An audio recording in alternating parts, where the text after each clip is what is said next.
안녕하세요. 저는 서초구에 살고 있는 30대 중반 여자입니다.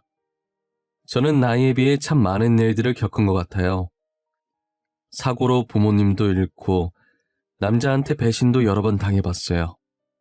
그래도 열심히 살아보려고 혼자 아등바등거리며 버티고 있어요. 배신을 여러 번 당해봐서 나름 사람 보는 눈이 괜찮아진 줄 알았는데 꼭 그런 것만은 아니더라고요.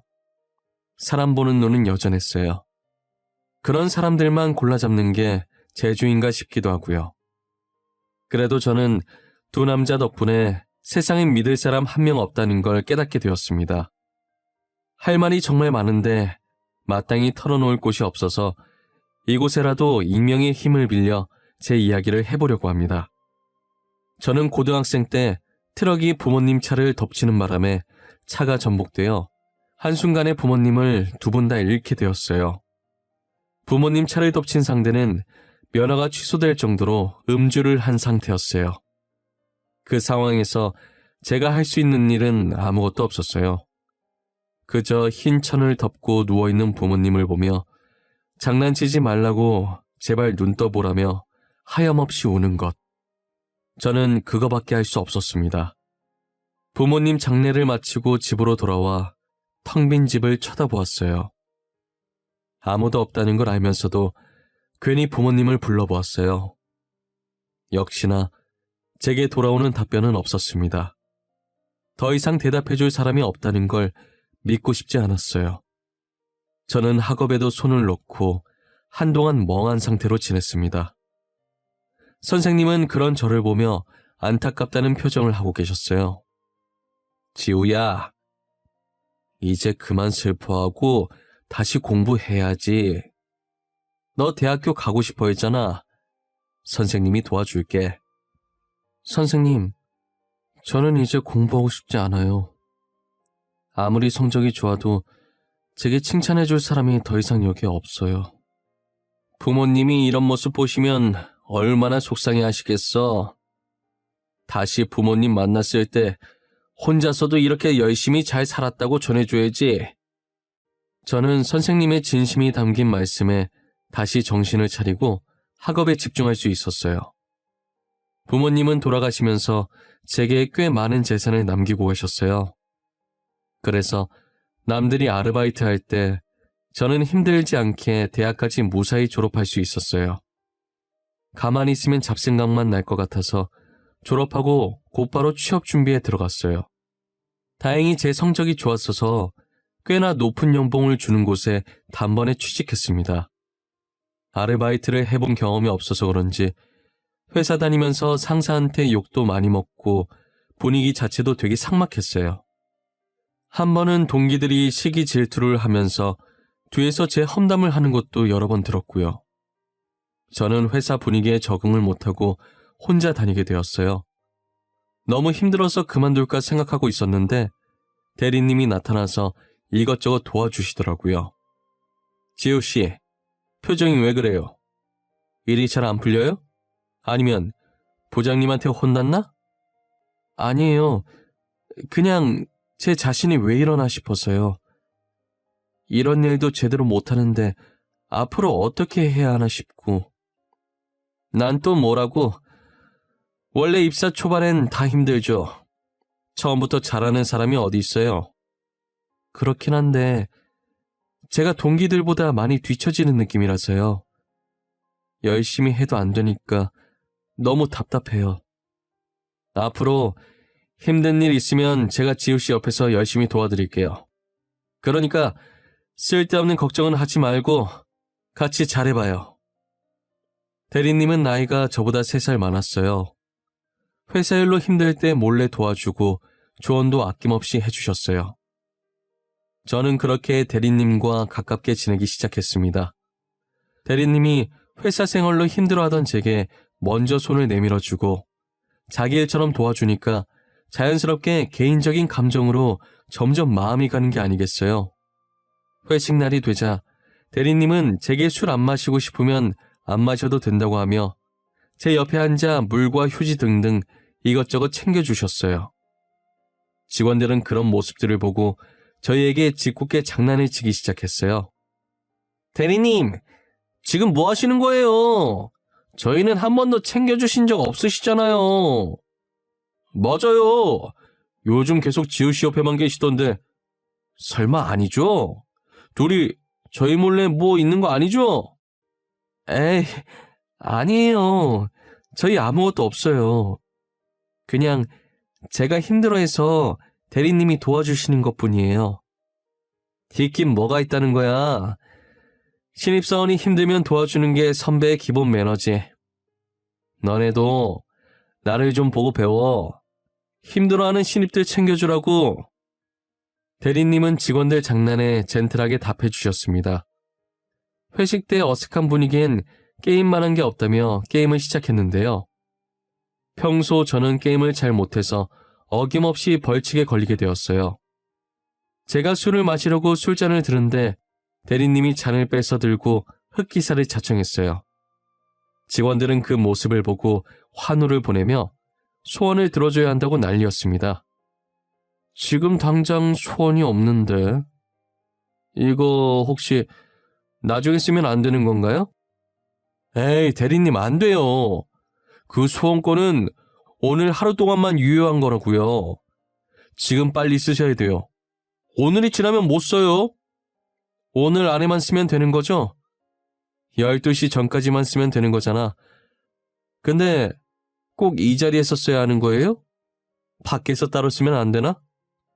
대리님 말에 직원들이 어디서 쓰려고 하냐고 또 한바탕 난리가 났어요.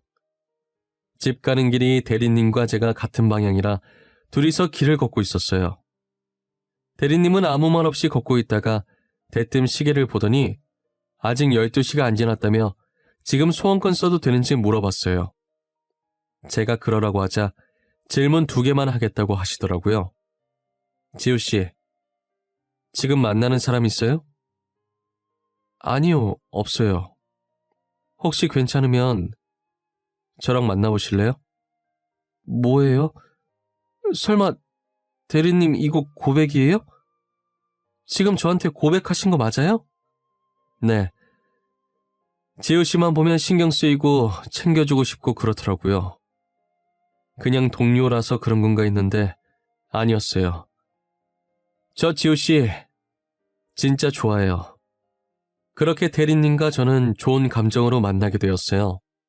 근데 문제는 먼저 남친이 제게 비밀 연애를 하자고 제안하면서부터 시작되었어요.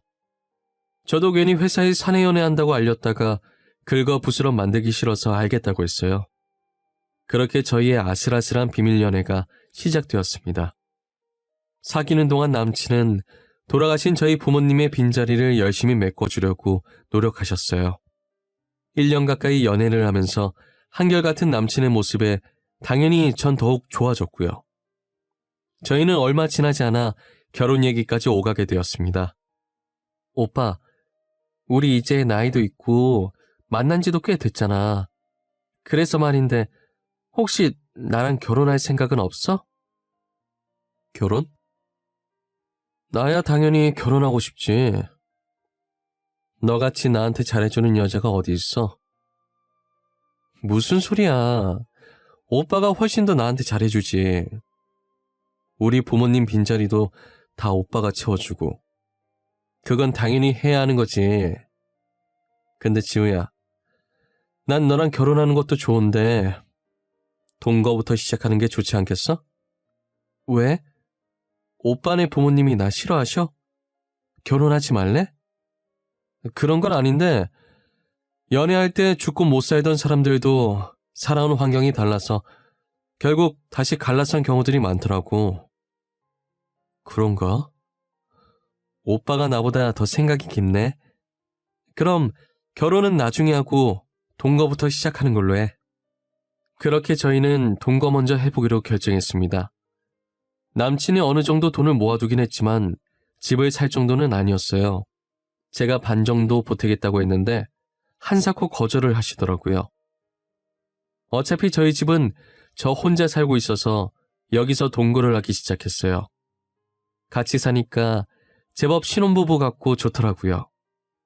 하지만 이 행복도 그리 길게 가진 않았어요. 동거한 지 3개월 정도 됐을 때쯤 남친이 서서히 데이트도 미루고 약속이 잡혔다며 집에 늦게 들어오기 일쑤였어요. 지우야, 오늘 회사 사람들이랑 의논할 게 있어서 내가 조금 늦을 것 같아. 우리 데이트는 오늘 말고 내일 하는 게 어떨까? 중요한 거야? 중요한 거면 어쩔 수 없지. 회사 일이 먼저니까 내가 양보해야지. 진짜 미안해. 집에 들어갈 때 맛있는 거 사갈게. 혼자서 먼저 저녁 먹고 있어. 알겠지? 처음엔 저도 한두 번은 믿어줬어요. 하지만 날이 갈수록 집에 들어오지 않는 횟수가 많아지더라고요. 이젠 일주일에 한 번 볼까 말까 하는 수준까지 됐었어요. 동거전 연애할 때보다 얼굴을 더 못 본 것 같았어요. 한 번은 대리님 옷에서 향수 냄새가 나더라고요. 저는 처음엔 대수롭지 않게 여겼었어요. 그 뒤에도 같은 향수 냄새가 이전보다 더 진하게 나길래 향수 샀냐고 물었습니다. 같이 일하는 동료 박대리 향수가 좋아서 자기가 좀 빌렸었다고 말하더라고요. 그런데 한동안 계속 그 향수 냄새가 나서 얼마나 좋으면 계속 남의 걸 빌렸으나 싶었어요. 나중에 제가 박대리한테 직접 물어봐서 몰래 깜짝 선물해 주려고 했어요. 저는 회사 출근하자마자 박대리한테 가서 무슨 향수 쓰냐고 직접 물어봤어요. 그런데 박대리 표정이 그게 무슨 말이냐는 듯이 변하는 게 아니겠어요? 박대리님, 혹시 무슨 향수 쓰세요? 향수요? 향수 같은 거 안 뿌리는데. 저 향수 사본 적도 없어요. 향수 안 쓰신다고요? 아닌데. 분명히 대리님 향수라고 했는데. 도대체 누가요? 저 향수 써본 적도 사본 적도 없어요. 지우 씨가 잘못 들으신 것 같은데. 분명 남친은 박대리 향수라고 했는데 저는 지금 이게 무슨 상황인가 싶었습니다. 남친이 왜 거짓말을 했을까 하는 의문에 집에 가서 물어봐야겠다고 생각했어요. 그러던 찰나에 탕비실에서 신주임과 마주쳤어요. 신주임한테서 남친이 빌려서 뿌렸다던 향수와 같은 냄새가 나더라고요. 그때부터 쎄한 느낌이 저를 감쌌습니다. 저는 신주임과 대리님의 관계를 의심하기 시작했어요. 평소 향수에 관심이 많던 저는 퇴근 후 곧장 백화점에 들렀어요. 백화점에 있는 모든 매장을 방문하여 그 향수를 찾아내는 데 성공했습니다. 그리고 남친이 집에 들어왔을 때 제가 사들고 온 향수를 보여줬어요. 갑자기 웬 향수야? 집에 자기 향수 많잖아. 설마 이거 자기가 놔주려고 산 거야? 이 냄새 익숙하지 않아? 오빠가 맨날 뿌리고 들어오던 향수잖아. 그렇네. 근데 자기야, 이 향수를 지금 왜 사온 거야? 아니, 오빠가 매일 박대리님 거 뿌리고 다니길래 남의 거 그만 뺏어 쓰라고 새로 하나 샀어.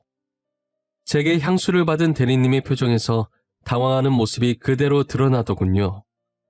저는 아무렇지 않게 주방으로 가서 와인으로 분위기를 잡았습니다. 남친에게 와인을 왕창 마시게 해서 깊은 잠에 빠지게 만들었어요.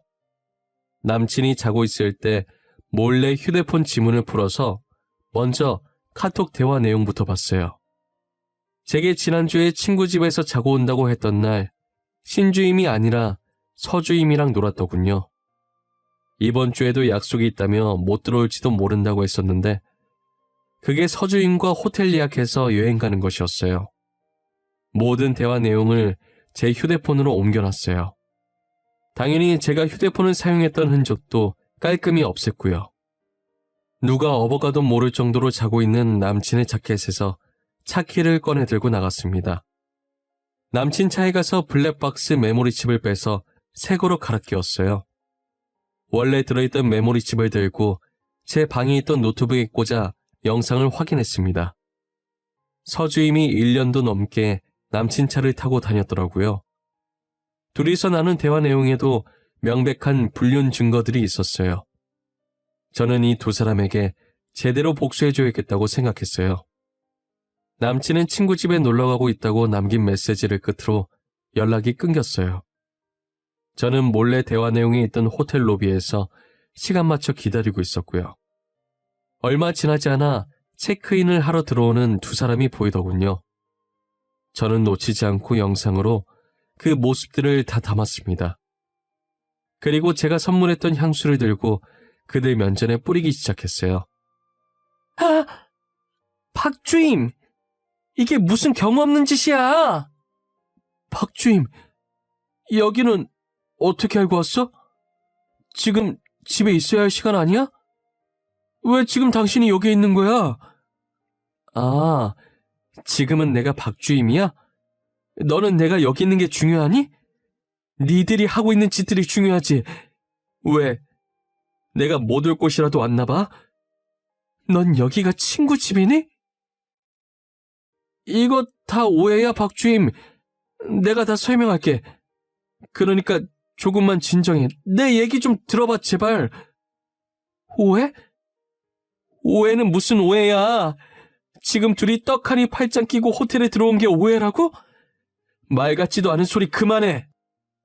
남친은 나중에 자기가 다 설명하겠다면서 무릎을 꿇고 제 바지가랑이를 잡고 빌더라고요.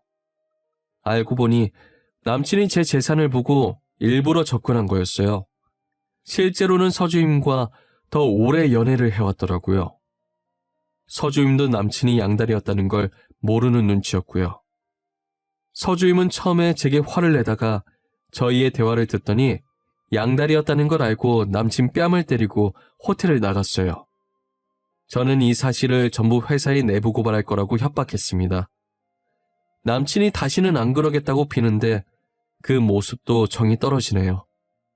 서주임은 아직도 정신 못 차렸는지 남친이랑 결혼하겠다고 난리더라고요. 제게 찾아와서는 남친한테서 떨어져 나가라고 하길래 회사에 양다리 걸친 카톡 내용과 모든 사실을 회사 내 어플에 익명으로 고발했습니다. 남친과 서주임은 회사에서 쫓겨나고 저도 회사의 정이 떨어질 대로 다 떨어져서 그만뒀어요. 저는 그 이후로 연애를 안 하겠다고 다짐하고 일자리를 고민하고 있었습니다. 평소 관심이 많았던 향수나 만들어 볼까 했는데 계속 그 일이 떠오를 것 같더라고요. 향수만큼이나 옷에도 관심이 많아서 부모님 재산으로 작은 옷가게를 하나 차렸어요. 아침마다 커피를 마시는 습관이 있는 저는 1년 동안 같은 카페에서 항상 똑같은 커피를 사 먹었어요. 그런데 카페에서 1년 넘게 같은 메뉴만 시키니까 알바생이 아는 척을 하더라고요. 항상 바닐라 라떼 시키시는 분 맞으시죠? 한 메뉴만 시키는 사람은 드물어서 기억하고 있었어요. 아, 네. 그럼 그거 하나 주시겠어요? 근데 왜 바닐라 라떼만 드세요? 질리실 텐데. 다른 커피들도 맛있어요. 다음에 오시면 죄송한데 제가 조금 바빠가지고요. 지금 오픈 준비해야 해서 빨리 가봐야 하는데. 제가 차갑게 대답하는데도 뭐가 그렇게 좋은지 알바생은 싱글벙글 웃으면서 커피를 주더라고요. 처음엔 그런 알바생이 많이 부담스러웠습니다. 그러다 어리게 생긴 알바생이 쪽지로 저를 계속 지켜봤었다며 고백하는 게 아니겠어요? 연애 안 한 지도 오래됐고 그 일 있고 시간이 많이 흘러 이젠 저도 많이 무뎌진 것 같았어요. 그래서 카페 알바생과 한번 사귀어볼까 싶어서 만나게 되었습니다. 알바생인 줄만 알았던 남자가 알고 보니 저보다 나이가 많은 개인 카페 사장님이더라고요. 30살이 넘어가던 차에 둘 다 안정적으로 벌면서 연애하니 다시금 결혼이 하고 싶어졌어요. 지우야, 이제 너도 곧 30살이고 우리 조금이라도 젊을 때 결혼하는 게 어때? 결혼해서 아이 생기기 전에 둘이서 놀러 다니면서 추억도 좀 쌓고. 오빠, 나는 솔직히 오빠랑 당장 결혼하고 싶어. 그런데 오빠가 아직 모르는 게 있어. 뭔데? 내가 아직 모르는 것도 있었어? 사실 이걸 말할까 말까 수도 없이 고민했었는데 사실 전 남친이 양다리 걸쳐서 들켰었어. 난 오빠를 정말 믿고 싶지만 나한텐 아직 상처라서 쉽게 결정 못하겠어. 그런 일이 있었는지 몰랐어. 그런 건 나한테 말해도 돼. 내가 자기를 너무 부담스럽게 했나 보다. 내 말은 너무 신경 쓰지 마. 괜찮아지면 다음에 다시 얘기하자. 이 사람이면 괜찮겠다 싶었지만 그래도 세상에 믿을 사람 없다잖아요. 저는 같은 실수를 2번 다신 하지 않겠다고 생각했습니다. 새로운 남친은 자세히 알아보고 안전하게 결혼해야겠다는 생각에 몰래 뒷조사를 하게 되었어요. 남친은 제게 자기 부모님도 소개시켜주고 자기는 당당하다며 자신의 휴대폰 비밀번호도 알려줬었어요. 그런 남친의 모습을 보고 이 사람은 정말 숨기는 게 없다고 생각했습니다. 안심하고 제 집에서 동거를 시작했어요. 남친과 반년 정도 동거하면서 여전히 잘해주는 모습에 평생을 같이 해도 되겠다 싶었어요.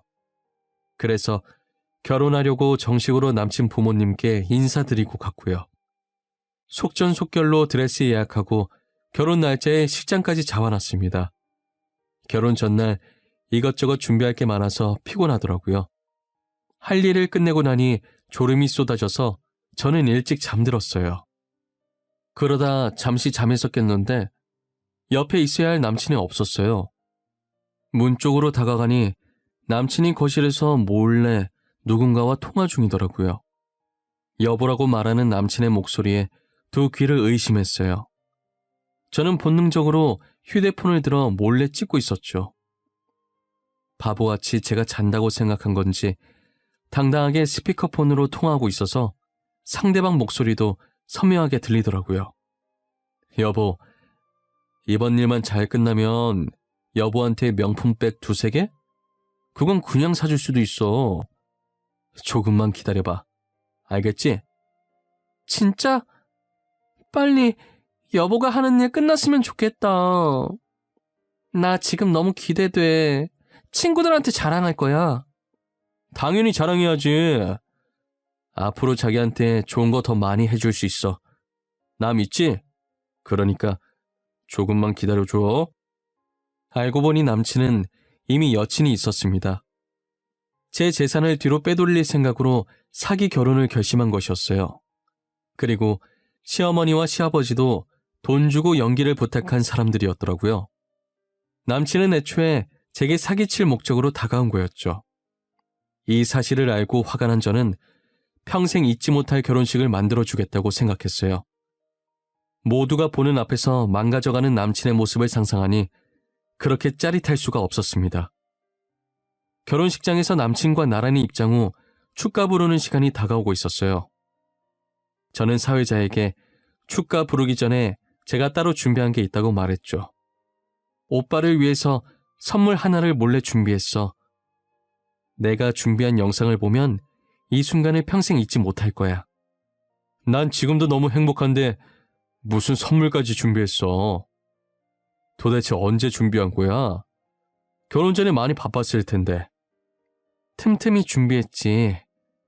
내 성의를 봐서라도 잘 봐줘. 오빠의 눈부시게 화려했던 순간들을 담아봤으니까.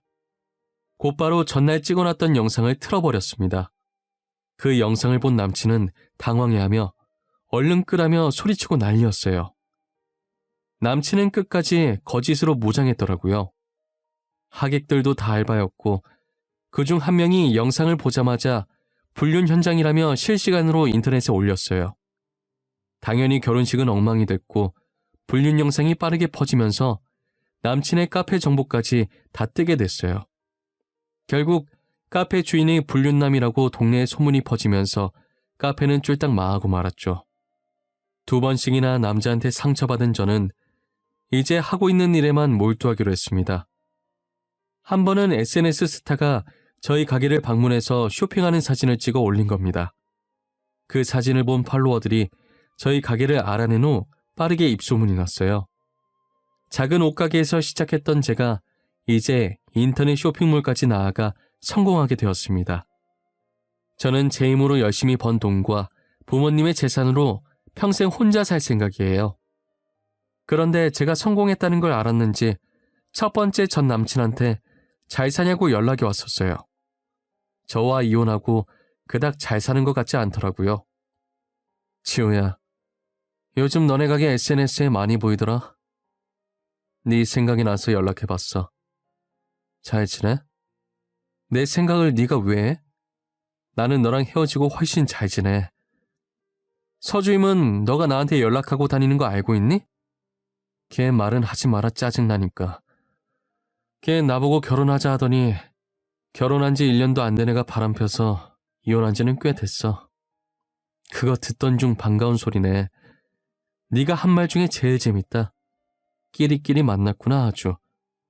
너도 당해보니까 어때? 내가 전에 너한테 진짜 나쁜 짓 했더라. 그래서 지금 천벌 받나 봐. 나 진짜 반성 많이 했어.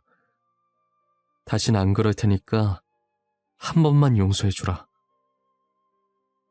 진짜 그러고도 나한테 용서를 구하니? 역시 인간은 절대 고쳐 쓰는 게 아니라고 했어. 구질구질하게 나한테 다시는 연락하지 마. 저는 단칼에 거절했지만 나를 만만하게 보고 다시 연락한 건가 싶은 생각에 제대로 응징해줘야겠다고 생각했습니다. 첫 번째 남친은 현재 대출받아서 음식 장사를 하고 있었어요. 뻔뻔하게 연락하는 태도에 짜증나서 제가 그 음식점에 찾아갔어요. 멍청한 전 남친은 제가 자기랑 다시 시작하려고 온 줄 알았는지 환하게 웃더군요. 그런 남친의 면전에 건물 계약서를 들이밀었어요. 지호야, 네가 여기는 어쩐 일로 왔어? 나 보러 여기까지 온 거야? 너 보러 온 거야. 이거 뭔지 알지? 여기 건물 계약서야. 방금 내가 이 건물 샀거든. 너가 이 건물을 샀다고? 나를 위해서 샀구나. 월세 많이 나가는 건 어떻게 알고. 너 원래 이렇게 눈치가 없었니? 너 내가 만만했나 보다. 그러고 다시 연락하는 거 보니까. 네가 날 하도 만만하게 보길래 건물주가 월세 좀 올리러 왔어. 지금 주고 있는 것보다 2배 더 올릴 거야. 감당 못하겠으면 음식점 빼던가. 원래 인기도 없었던 식당이었는지 가게는 쫄딱 망하고 어떻게든 살아보려고 사채까지 쓰고는 파산해버렸어요. 전 남친은 다시 제게 찾아와 앞으로 평생 아는 척 안 할 테니 제발 살려만 달라고 손이 발이 되도록 빌더라고요. 지우야, 내가 미안해. 다 내가 잘못했어. 내가 어떻게 하면 될까? 너한테 어쩌면 좋겠어? 간단해. 그냥 내 눈앞에서 사라져주면 돼.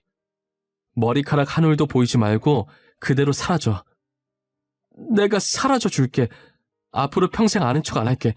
그러니까 제발 한 번만 살려주면 안 될까? 누가 보면 내가 너 죽이는 줄 알겠다. 너 이런 식으로라도 계속 내 앞에 보이면 더 심하게 괴롭혀줄 테니까 나가.